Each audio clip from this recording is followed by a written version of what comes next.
रुद्र संहिता का 17वां अध्याय। सुत जी बोले, हे ऋषियों। तत्पश्चात नारद जी ने विनय पूर्वक पूछा, हे ब्रह्मा जी, शिव जी कैलाश पर कब गए और महात्मा कुबेर के साथ उनकी मित्रता कहाँ हुई तथा कैलाश पर रहकर शिव जी ने क्या किया।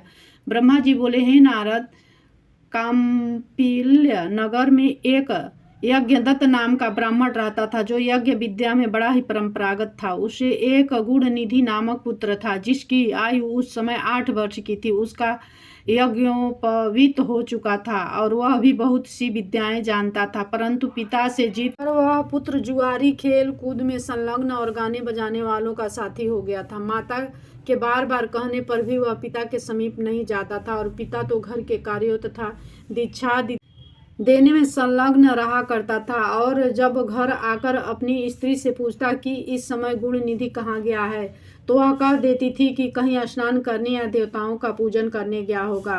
केवल एक ही पुत्र होने के कारण वह माता दीक्षित को ठग लेती थी। निदानगिरी सूत्र के अनुसार दीक्षित ने उस पुत्र का विवाह भी करा दिया। माता नित्य प्रति पुत्र को यह समझाती रहती थी कि तुम्हारे पिता वैसे तो बड़े महात्मा हैं, किंतु उसका क्रोध भी बड़ा विशाल है, इसीलिए तुम अपनी बुरी आदतों को छोड़ दो, अन्यथा किसी दिन तुम्हारे पिता इस चरित्र को जान लेंगे तो तुमको और मुझको दोनों को मारेंगे। परंतु माता के इस प्रकार समझाने पर भी उस पर कोई असर नहीं पड़ता था। एक दिन उसके पिता के हाथ की अंगूठी को चुराकर किसी जुआरी के हाथ में दे दी।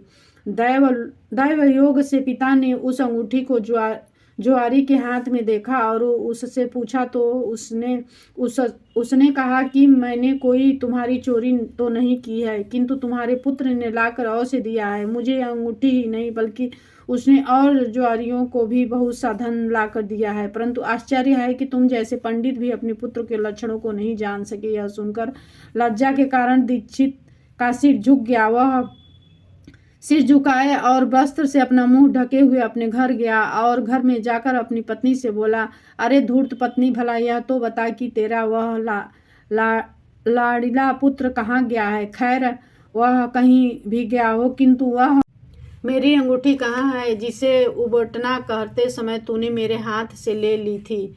उसने कहा, सत्य है, तू बड़ी सत्यवादिनी है। इसी से तो जब जब मैं पूछता था कि पुत्र कहाँ गया है, तब तब तू मुझे अपनी बातों में बहला लिया करती थी। पत्नी से ऐसा कहते हुए यज्ञदत्त घर की अन्य चीजों को ढूंढने लगा, किंतु जब एक भी चीज न मिली, क्योंकि पुत्र ने उन सबको जुए में दे डाला था, तब सारा दोष अपनी पत्नी का जान कर उस दीक्षित ने हाथ में जल लेकर पुत्र और पत्नी दोनों को तिलांजलि दे दी और दूसरा विवाह कर लिया। रुद्र संहिता का 18वां अध्याय। ब्रह्मा जी बोले, हे नारद, जब यह समाचार दीक्षित के पुत्र को मिला तो वह घर छोड़ कहीं अन्यत्र जाकर अपने भविष्य की चिंता करने लगा। निदान भूख प्यास से पीड़ित हो संध्या समय एक शिव मंदिर के पास जाकर बैठ गया।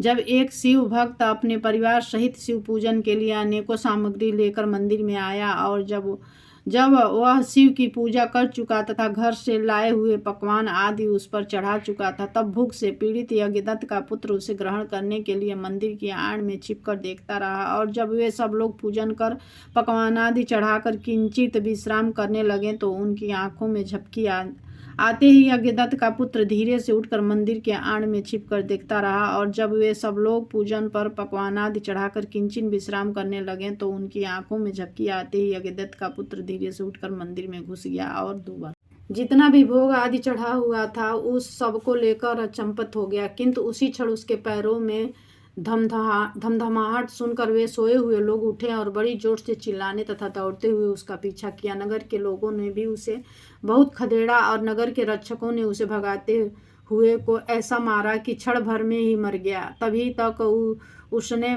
अभी तक उसने उन नैवेद्य को खाया भी नहीं था कि इतने में यम के दूतों ने आकर उसे बांध लिया। परंतु जो ही वे उसे ले जाना चाहते थे कि दिव्य विमान पर बैठे हुए त्रिशूलधारी शिव जी के पार्षद भी उसे लेने वहां आ गए और बोले, हे यमदूतों, अब तुम इस पर परम धर्मात्मा को छोड़ दो, क्योंकि अब इसमें कोई पाप शेष नहीं रहा। यम के दूतों ने शिव जी के गणों को नमस्कार करके कहा, आप नहीं जानते, यह बड़ा पापी और अपने धर्म कर्म से हीन, कुल के आचरण से हीन, अपने पिता का बड़ा शत्रु है। देखो, इसने शिव जी का यह भी चुराया है। तब शिव जी के गण उन यमदूतों से बोले, हे यमदूतों, इस यज्ञ दत्त के पुत्र ने जहाँ बहुत से पाप किए हैं वहाँ इसने पाप रहित कर्म भी किए हैं, जिससे लिंग के सिर पर गिरती हुई दीपक की छाया का इसने निवारण किया, और रात्रि में इसने अपना वस्त्र फाड़ कर दीपक में बत्ती डाली। प्रसंगवश इसने शिव गुणों का श्रवण किया तथा ऐसे ही और भी अनेक धर्म कर्म इनके किए हैं। व्रत रहकर इसने शिव जी का दर्शन तथा पूजन भी अनेकों बार किया है, इसीलिए यह हमारे साथ शिवलोक को जाएगा और कुछ दिनों तक वहाँ रहेगा। फिर पाप रहित होकर यह कलिंग देश का राजा होगा। अतः अब तुम प्रसन्न होकर अपने लोक को लौट जाओ। यह सुनकर जहाँ से वे यमदूत आए थे वहीं अपने लोक को चले गए और जाकर तब सब समाचार यमराज को कह सुनाया। तब यमराज ने प्रसन्नतापूर्वक उसकी बात स्वीकार कर ली। तत्पश्चात यमदूतों द्वारा छुड़ाया गया वह ब्राह्मण शिवगणों के साथ शिवलोक को गया और वहां शिव पार्वती की सेवा से लौटकर कलिंग देश का राजा हुआ। वहां उनका नाम अरविंद हुआ। हे नारद, शिव जी की थोड़ी सी सेवा भी बहुत फलदायक हुई। इस यज्ञदत्त के पुत्र गुण निधि के चरित्र को जो कोई पढ़ेगा सुनेगा, समस्त कामनाएं पूर्ण होगी और उसे बड़ी सुख शांति प्राप्त होगी।